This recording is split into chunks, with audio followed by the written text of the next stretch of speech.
unayo, lakini hiyo kwa nasi na karibu tujadili hapa kuhusiana na masuala mbalimbali yanayohusu kodi, na tutafahamu ikiwa miongoni ni pamoja na mfumo wa IDRAS pamoja na makadirio ya kodi ya mapato kwa mwaka 2026, na tuko hapa na Hamad Idi Mteri ambaye ni afisa mkuu wa usimamizi wa kodi kutoka TRA. Karibu sana. Asante sana mtangazaji, dada yangu Hilda. Nashukuru kwa makaribisho mazuri kwenye kituo chenu hiki cha televisheni ili tuweze kuzungumza na wadau wetu ambao ni walipa kodi na Watanzania wote kwa ujumla. Shukrani sana. Tunafahamu hivi karibuni mfumo wa IDRAS tayari umekushaanza kutumika. Pengine kwa kifupi tujuze kuhusiana na mfumo huu na maendeleo yake. Mfumo wa IDRAS ni mfumo wa kielektroniki, mfumo wa kutumia mtandao uliojengwa kwa makusudi ya kurahisisha ulipaji kodi kwa walipa kodi wetu, na wakati huo kuimarisha usimamizi wa kodi hapa nchini. Kwa hiyo unabalansisha mambo yote mawili. Upande mmoja ulete urahisi kwa mlipa kodi, upande wa pili utusaidie kuimarisha taratibu zetu za ukusanyaji wa kodi. Sasa neno hili la Kiingereza IDRAS, kwa maana na mama hizi herufi za I, D, R, A na S ni kifupi cha maneno ya Kiingereza kusema Integrated Domestic Revenue Administration System. Sasa kuintegrate maana yake nini? Ni kuweka pamoja au kujumuisha. Nasema huu ni mfumo jumuishi wa usimamizi wa kodi za ndani, sio kodi za forodha, kodi za ndani. Sasa unajumuisha nini? Ilikuwepo mifumo zamani mingi katika mfumo huu wa kodi za ndani. Sasa ile mifumo imeletwa pamoja, ikajumuishwa pamoja. Baada ya kujumuishwa pamoja, ikaboreshwa ili muwezeshe mlipa kodi wetu kupata zile huduma za kikodi mahala popote na wakati wowote. Unajua zamani mlipa kodi alilazimika kutembea kwanza kwenda kwenye ofisi za TRA. Usumbufu wa kwanza huu, ile tu safari ya kwenda kwenye ofisi za TRA. Lakini haitoshi, akifika pale TRA inabidi akae asubirie faili lake litafutwe. Ni mawili, kitafuta lionekana au lisionekana. Na likishaonekana zitafutwe taarifa zake mle ndani ya faili. Sasa mfumo wa IDRAS umekuja kuondoa hayo mausumbufu yote. Kwamba huku tu kwenda TRA sasa hakutakuwepo. Utapata zile huduma zile zile unazostahili kupata mlipa kodi ukiwa ofisini kwako au nyumbani kwako. Usumbufu ule wa kutembea tayari umeshaondoka hapo. Lakini la kusema utafutiwe faili, hapana. Sasa hivi faili lako limehifadhiwa kwenye database ya kimtandao. Kwa hiyo unaweza ukabofya tu mara moja. Sema una click once, taarifa zako zote zikapatikana. Kwa mfumo huu utamsaidia mlipa kodi kujisajili ile ambayo hajasajiliwa. Utamsaidia mlipa kodi kufaili ritani zake. Utamsaidia mlipa kodi kulipa kodi, atapata control number mle na atalipa kodi kwenye mfumo. Utamsaidia mlipa kodi kufuatilia akaunti yake. Utamsaidia mlipa kodi au mfanyakazi wa TRA kufanya audit. Utasaidia kufanya analysis, uchambuzi wa data. Vitu vingi vitafanyika kwa mfumo. Kwa utakwenda kufanya maisha kuwa marahisi na ukusanyaji kodi kuwa rahisi na bora zaidi. Huyu ndio IDRAS. Napo tuelezee vizuri pia namna ambavyo mfumo huu unafanya kazi.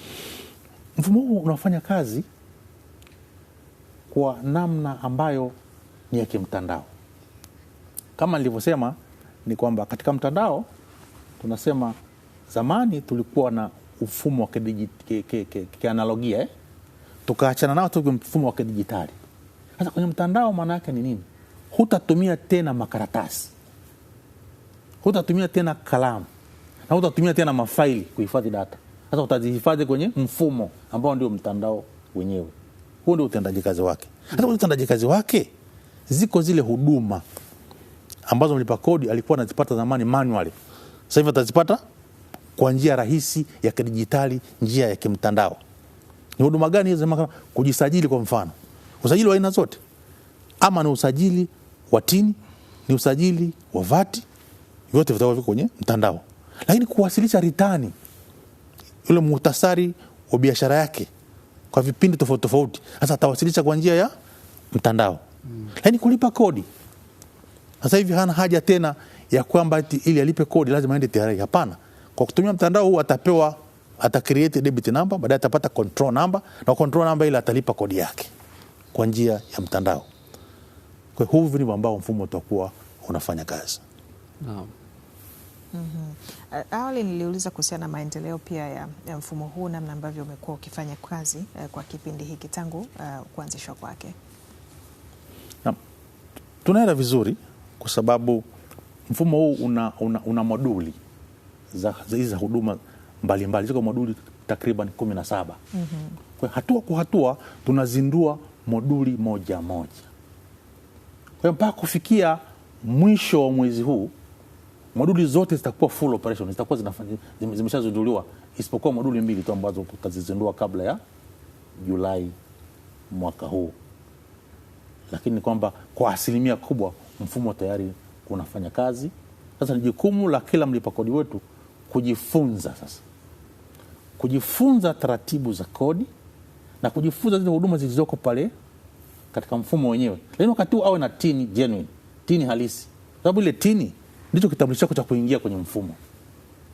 Lakini wakumbuke walipa kodi wetu kwamba mfumo huu sio mbadala wa elimu ya kodi.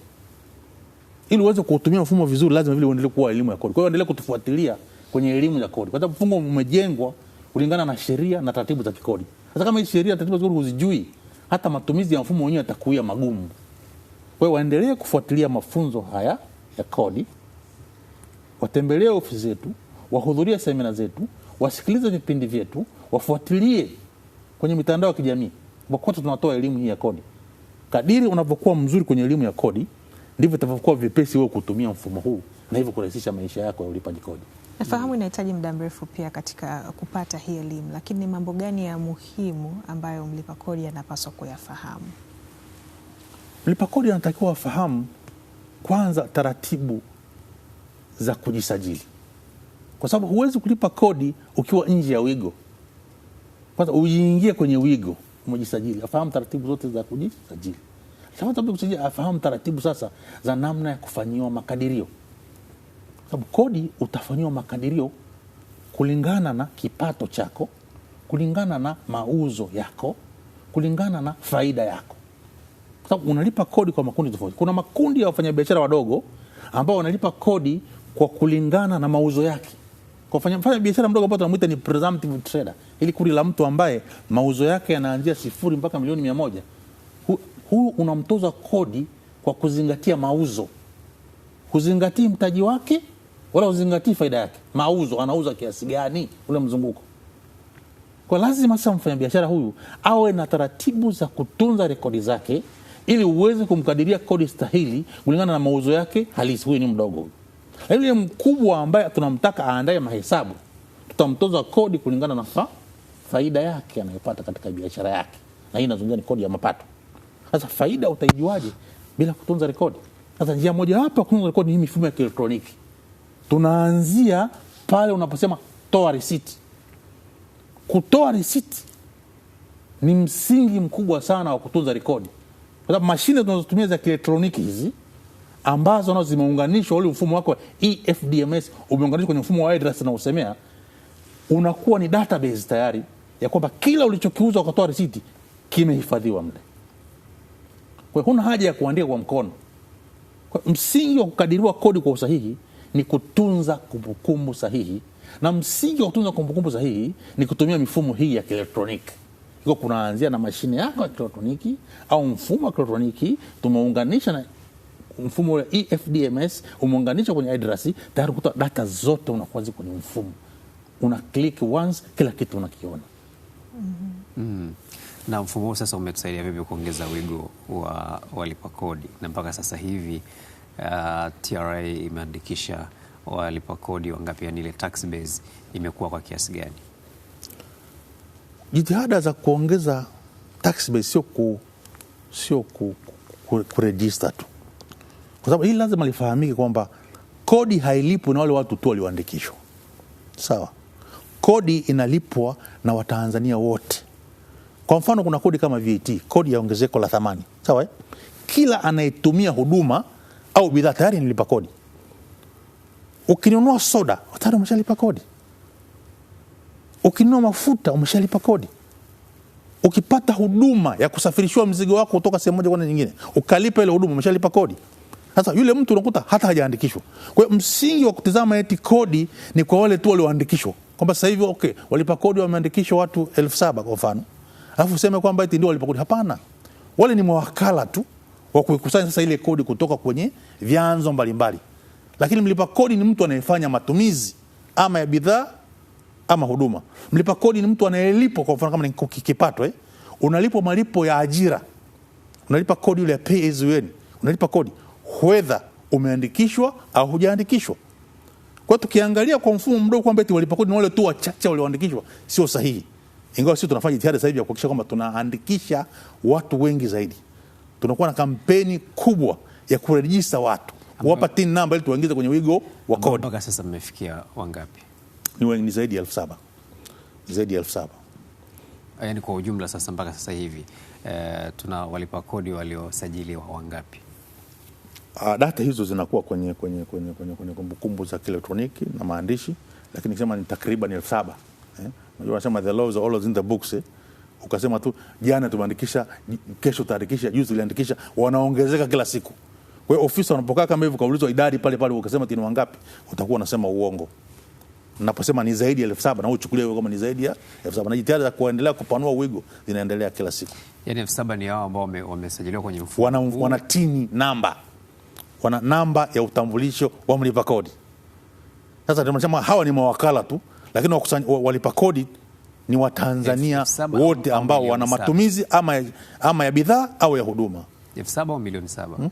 Unamaanisha 7,000 Tanzania? Na mimi milioni 7 sasa mani. Ndio maana data hizi bwana ukanipeleka wangapi. Na nimekuuliza ITV imeshatangaza matangazo mangapi, utajibu au nani Azam TV imeshatangaza matangazo mangapi? Inakuwa ni vigumu hata kujibu. Data hizi zipo kwenye maandishi, na maandishi yanahitaji reference. Ili niweze kuambia umma data halisi, lazima nifanye reference. Lakini ni msimamizi wa kodi, kujua kwenye database yako kuna registered taxpayers wangapi. Ndio maana nakupa rough figure. Nikwambia zaidi ya 7,000, zaidi ya milioni 7, zaidi ya milioni 8, unakuwa katika wigo huu wa kusemea wastani. Sasa ni changamoto zipi ambazo mlikuwa mnazipata kwenye mifumo iliyokuwa inatumika zamani ambayo sasa mnaona kwamba kwenye mfumo huu mpya wa IDRAS inakwenda kuondoa hizo changamoto ambazo zilikuwepo? Mifumo inapokuwa mingi inakuwa ni vigumu sana kwa mtumiaji. Kwamba zamani tulikuwa na mfumo wa kusimamia magari, motor vehicle registrations uko kivyake, watini uko kivyake, mfumo wa EFDMS uko kivyake, mfumo wa iTax uko kivyake. Sasa hivi unapokusanya mifumo yote pamoja, hata ni rahisi kwa mtumiaji kupata zile huduma zote bila kuhitaji kuwa na rights au access kwenye mifumo tofauti tofauti. Kwa hiyo unamletea mifumo yote pamoja ili umrahisishie access huduma mbalimbali bila kuwa na ruhusa, bila kuomba ruhusa tofauti tofauti. Kwa hiyo kwamba aidha tunasema ni mfumo jumuishi kwa sababu umekusanya ile mifumo yote pamoja. Kwanza ni urahisi wa kwanza huo. Lakini urahisi wa pili ni ule wa ujumla, kwamba sasa mtu hatatembea tena. Kama nilivyosema hapo mwanzo, atapata zile huduma akiwa ofisini kwake au nyumbani kwake. Lakini urahisi mwingine kwamba taarifa zake sasa hivi hazitakuwa zimetawanyika, ziko sehemu moja. Taarifa zako upande wa kodi ya VAT zitakuwa sehemu moja, na taarifa za kodi ya mapato, taarifa ya kodi ya ushuru wa bidhaa na kadhalika na kadhalika. Pamoja na hayo, umegusia hapo kuhusiana na kuwa na mpango wa kuongeza wigo wa walipa kodi, na kwa upande wa watu ambao wanafanya biashara mtandaoni, huko mna mpango gani? Tukizungumzia biashara mtandaoni ina sura mbili. Tuna biashara mtandaoni ya mtu ambaye anafanya biashara kawaida ndani ya nchi, lakini anauza kupitia mtandao. Na tuna mtu anayefanya biashara mtandaoni kwa kuuza huduma zake za kimtandao. Sasa hao wenzetu hao wa kimataifa wanaofanya huduma za kimtandao, tunasema kwamba ni DST, Digital Services Tax. Tuna tayari mitandao mikubwa ya Meta, kina Google, Microsoft na wengine. Hao tumeshaweka kwenye wigo kuwatoza kodi ya DST, Digital Services Tax. Tunatoza hiyo kodi kama sehemu ya kodi ya mapato. wa huduma za mtandaoni zote kwa makampuni makubwa haya. Lakini kuna hawa wa Tanzania wenzetu ambao sema ni digital content creators, ambao mtu unatengeneza wimbo wako au unatengeneza igizo lako alafu unaliingiza kwenye YouTube. Kule tuna kodi ambayo yule anayepata ile huduma wakati anamlipa lazima amkate. Kwa mfano digital content creators, ukimlipa digital content creator unakata 5% ya kile unachomlipa, ni withholding tax. Lakini unapomlipa digital content, digital asset, kwa maana umechukua ule wimbo na rights zake, ndio tofauti ya digital content na digital asset. Unanunua ule wimbo au ule kwenye YouTube na rights zake, pale umenunua asset, pale utakatwa 1%, unamkata 3% withholding tax. Yote hiyo ni biashara ya mtandao. Lakini kwa hawa wenzetu ambao mtu labda na bidhaa zake, lakini sasa anapitia mtandao, anauza, ana deliver kwa mtandao, hutakuta duka mahala au godown mahala, hawa ni walipa kodi wa kawaida sawa na mlipa kodi mwingine. Kwa hiyo wanatakiwa wawasilishe ritani zao na wanatakiwa wakaguliwa kama analipa kodi kama Mtanzania mwingine wa kawaida.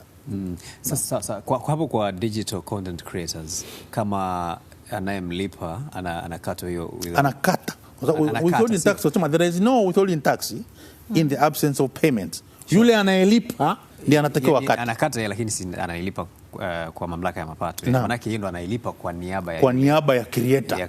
Mlipaji ndiye analipa kwa niaba ya creator. Na huyu creator, digital content creator, naye pia atahitaji kulipa kodi baada ya kukatwa hiyo withholding tax. Kumbuka kwamba withholding tax unaikata mwanzo tu. Sawa. Lakini mwisho wa siku, mwisho wa mwaka sasa, anapowasilisha mahesabu yake yule creator, zile hesabu alizokatwa tutasema kwamba itahesabika ni credit amount, ni kodi iliyokatwa wakati wa kulipwa. Tutaifikiria. Kwa mfano sasa mwisho wa mwaka huyu creator kodi yake itakuwa milioni 6. Lakini alishakatwa milioni 2. Kwa tutachukua ile milioni 6 toa milioni 2 ambayo ishakatwa mwanzo, atalipa tofauti ambayo ni milioni 4. Kwa hiyo wao anapolipa ile upfront ni provisional payment. Mwisho wa mwaka itazingatiwa.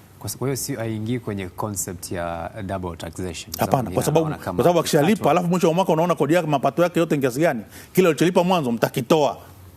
Kwamba hiki alishakiwasilisha mwanzo tunakitoa. Ndio kwa mfano kama kodi yake yote ya client mwisho wa mwaka ni milioni 6. Tunaangalia kwamba kwa sababu kila ukimkata yule alimkata anampa certificate, lazima withholding certificate, ushahidi kwamba kuna kodi yako umeshalipa hii hapa.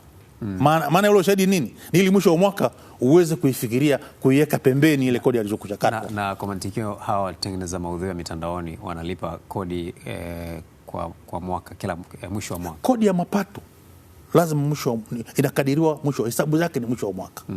Hizi unazolipa katikati huku katika mtandao vyote tunasema ni provisional payments. Unalipa tu lakini mwisho wa mwaka zitazingatiwa. Kwa sababu katika withholding tuna final na non final. Yaani ziko ambazo mwisho wa mwaka zitazingatiwa na ziko ambazo mwisho wa mwaka hazitazingatiwa. Lakini katika category hii ya content creators, hizi ni non final. Ni non final payments. Kwa hiyo atakacholipa mwanzo huu, mwisho wa mwaka tafikiria kukitoa. Mnatumia vigezo gani kusema mtafikiria, ama ni utashi wa huyo anayefikiria? Ushahidi upo. Kigezo cha kwanza ni ushahidi wa certificate. Kwamba kodi hii nilishakatwa, atakuja ile withholding certificate. Kwa hiyo ile withholding certificate ndio ushahidi mkubwa wa kumruhusu kutoa kodi yake aliyolipa kabla ya mwisho wa mwaka. Sasa tuje kwenye swala la makadirio ya kodi ambalo pia limekuwa na malalamiko, wengine wakisema wanakadiriwa kodi kubwa na vitu kama hivyo, na tunaona mnaanzisha mifumo mipya kama hii. Inasaidia vipi katika eneo hilo? Kwa sababu inaonekana ni eneo ambalo limekuwa likiendeshwa na utashi zaidi wa mkadiriaji. Hapa kama nilivyosema makadirio ya kodi, msingi mkubwa wa makadirio ya kodi ni kumbukumbu, record keeping. Na hii mifumo inatusaidia sana kutunza rekodi kwa usahihi. Kwa hiyo unapokuwa na rekodi sahihi, utakadiriwa kitu sahihi. Hutaipunja serikali wala serikali haitakupunja. Vipi kwa yule anayekwenda kwa mara ya kwanza kukadiriwa kodi atakayolipa kwenye biashara yake? Na anayekwenda kwa mara ya kwanza anakadiriwa kodi na anapewa nafasi ya kwenda kutengeneza kipato. Sheria tunasemaje? Unatakiwa ukianza biashara ndani ya siku 15 toka umeanza biashara uwe una TIN number. Yaani unaruhusiwa uanze biashara, lakini ndani ya siku 15 umeshaanza uwe na TIN number. Lakini umeshaanza biashara sasa, ile kota ya kwanza ya mwaka wako wa biashara. Sasa tuchukulie mfano mtu ambaye mwaka wake wa biashara ni mwaka wa kalenda. Kota ya kwanza ni miezi mitatu ya kwanza ya Januari, Februari mpaka Machi. Kwa mnamo au kabla tarehe 31 Machi ya kila mwaka, kama mwaka wako wa biashara ni mwaka wa kalenda, unatakiwa tayari umeshakwenda TRA kufanyia nini? Makadirio. Makadirio ya nini? Ya kipato chako na unatarajia faida itakuwa kiasi gani. Sasa ile faida ambayo umekadiria pale itagawanywa, itapigiwa kodi ya mwaka mzima, alafu itagawanywa mafungo mangapi? 4, ambao utalipa kwa awamu 4 tofauti. Awamu ya kwanza mnamo au kabla tarehe 31 mwezi wa 3, awamu ya pili mnamo au kabla tarehe 30 ya mwezi wa 6, awamu ya 3 mnamo au kabla tarehe 30 ya mwezi wa 9, na awamu ya 4 ndio awamu ya mwisho kwa mwaka wako wa kalenda, mnamo au kabla tarehe 31 ya mwezi Disemba. Kwa hiyo unaona umefanywa makadirio mwezi wa 3, lakini yamejenga msingi wa hizi awamu 4 za kulipa kwa mwaka mzima. Yaani yamejenga msingi wa hizo installments 4 utakazolipa kwa mwaka mzima. Na hii ndio maana haya makadirio tunayozungumzia. Kwa nenda kafanywa makadirio ili upate msingi wa kodi utakaolipa kwa mwaka mzima kwa awamu 4 tofauti. Kwa mwaka mwingine anakadiriwa tena. Kila mwaka nasema kota ya kwanza ya mwaka. Na wako watu wengine ambao mwaka wake wa biashara sio mwaka wa kalenda, labda anafuata mwaka financial year ambao inaanza Julai. Sasa yule unadhani kota yake ya kwanza ni lini? Unataka Julai, Agosti, Septemba. Ile miezi mitatu ya kwanza, ndani ya miezi mitatu ndio kota ya kwanza hiyo. Uwe tayari umeshafanyiwa makadirio kwa ajili ya mzunguko wako mzima wa miezi 12. Sasa kuna grace period ama muda wa msamaha ambao ulitolewa na rais kwa watu wanaoanza biashara, kwamba angalau kwa kipindi cha miezi 6 anapewa muda wa kujipanga, kuiweka biashara yake vizuri, ili basi akianza kukatwa kodi basi mambo yanakuwa yamekaa vizuri. Hiyo inawahusu wafanya biashara gani? Kwa sababu hapo kwa maelezo yako hapo naona kama hiyo haijaingia hapo kwenye. Hapana, ipo. Ni wewe unasikiza vizuri bwana. Ipo. Umezungumza kuhusu kota. Umezungumza kota sasa, nasema anaanza mwanzo sasa. Huyu anakuja mwanzo ndio anaanza, akija pale akishakadiriwa makadirio yake, wenzake wale walianza siku nyingi wanapolipa ile installment ya kwanza, yeye halipi. Kapewa miezi mingapi? 6. Kwa na miezi mitatu ya kwanza ya Januari mpaka Machi, halipi. Lakini wanapokwenda kulipa awamu ya pili ya mwezi wa 6, sasa anakwenda nao. Miezi 6 tumesha pale. Anapokwenda nao tofauti yake nini? Yeye atalipa kiporo chake cha ile awamu ya kwanza na atalipa na ile awamu ya pili wanalipa wenzake. Kwa hiyo inakuwa haijasamehewa. Kwa hiyo inakuwa kule sio msamaha. Grace period sio msamaha. Ni nini? Ni muda wa kujikusanya. Kwamba wewe usilipe sasa, kajikusanye kwanza utengeneze kipato. Tofautishe msamaha wa kodi mbele muda wa muda wa kulipa. Kwamba badala ya kulipa mwezi wa 3 utalipa mwezi wa 6. Huko hapo. Kwa hiyo grace period sio msamaha. Bali umepewa muda wa kukusanya nguvu. Ili unapolipa sasa wenzako wanalipa awamu ya pili ile, wewe utalipa ile awamu ya pili na ile awamu ya kwanza. Umepewa muda ukafanye biashara utengeneze kipato. Hapo tunakuwa tumemkusanyia mtu tu mzigo tena wa kulipa mambo mawili kwa kipindi kimoja. Sasa uzuri ni nini? Ungemwambia alipa kata hajafanya biashara. Uwezo kama ng'ombe ambaye ana maziwa. Sasa kwa vile umemwacha ng'ombe amekusanya maziwa, anayo ile maziwa. Kama ni lita 50 za maziwa tayari anazo. Ya kujijenga kwanza ndio alipe kodi. Ndio hivyo unampa muda kwamba hasilipe ile mwezi wa 3. Mwache ile miezi mitatu afanye biashara. Mwache mpaka mwezi wa 6. Ndio akija sasa atalipa ile installment ya kwanza ya mwezi wa 3 na ile installment ya pili ya mwezi wa 6. Na hiyo ndio maana ya grace period. Sio tax holiday. Lazima kama tunatumia maneno haya ya Kiingereza tutofautishe kati ya grace period na tax holiday. Kama ni tax holiday kwa zile sekta ambazo zina tax holiday, bado kunakuwa na msamaha. Kwa mfano, wenzetu wanaozalisha katika sekta ya export processing zones, sawa, au special economic zones, nasema wale wanakuwa na tax holiday ya miaka 5. Kwamba ile miaka 5 ya kwanza halipi kabisa kodi, halipi kabisa. Kwa hiyo hizi fursa zipo kwa sekta. Kuna incentive ambazo ni sectorial, ni sector specific incentives. Like kwa mazingira ya sekta nyingine zote atapata grace period and not tax holiday. Na hizi za holiday tax holiday na maana kwa miaka 5 hata alipa na hata baada hata lipa. Yani hiyo ni msamaha kwamba huyu bwana miaka 5 hata lipa kodi ya mapato. Kama kwenye sekta hii export processing zone au ni special economic zone, hii miaka 5 bwana huyo hatalipa. Lakini baada hapo ataendelea kutulipa kama kawaida. Ile ndio umemwacha ajijenge. Yule ni mwekezaji mkubwa katika ile sekta. Atakuwa ametengeneza ajira kwa ajili ya watu wetu na vitu vingi sana. Sawa. Unaposamehe kodi maana kwamba unasaidia sekta nyingine kukua. No.